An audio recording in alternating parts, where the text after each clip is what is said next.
మనస్సు సరిగా ఉంటే అన్ని బాగుంటాయి, మనసు బాగోకపోతే ఏది బాగోదు. ప్రతి ఒక్క వ్యక్తిలో ఆత్మ, శరీరము, మనసు. ఆత్మ యేసుప్రభు సొత్తు అయింది, శరీరము పరిశుద్ధాత్మ ఆలయమైంది. మనసు ఎక్కడుంది? మనసు మీ దగ్గర ఉంది. మనసు దేవుని చేతుల్లోకి పోలే, మనసు మీ దగ్గర ఉంది. ఈ మనుషుడు బ్రతికున్నంత వరకు మనసు మనుషుడి చేతుల్లోనే ఉంటుంది. మనసు చెప్పినట్టే అన్ని చేస్తుంది, మనసు చెప్పినట్టే జీవితం ఉంటుంది, మనసు చెప్పినట్టే శరీరం లోపడుతుంది, మనసుకు తగ్గట్టే బ్రతికే విధానం ఉంటుంది, మనసుకు తగ్గట్టే మనుషుడు మాట్లాడతాడు. అపవాది తీసుకొచ్చే ప్రతి శోధనలో ఆ మనసులోనే, ప్రతి చెడు ఆలోచనలో ఆ మనసులోనే. Control room is your mind.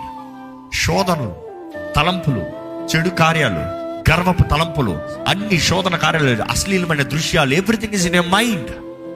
ఇది అదుపులోకి వస్తేనే కానీ మనుషుడు జీవించే విధానం సరిగా ఉంటుందండి. దేవునికి విరోధమైనది, దేవునికి అంగీకారం కానిది నువ్వు చెరబట్టు. Arrest your thoughts. It is your responsibility.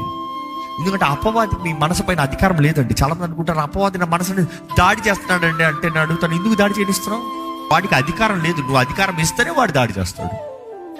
నీవు ఎదిరించి, నీవు పోరాడి నీ మనసులో వాడు దాడి చేస్తున్నాడంటే వాడు పని అదే. కానీ నీ మనసు యుద్ధరంగం అన్నప్పుడు నీవు పోరాడకపోతే ఇంకెవరు పోరాడతారు?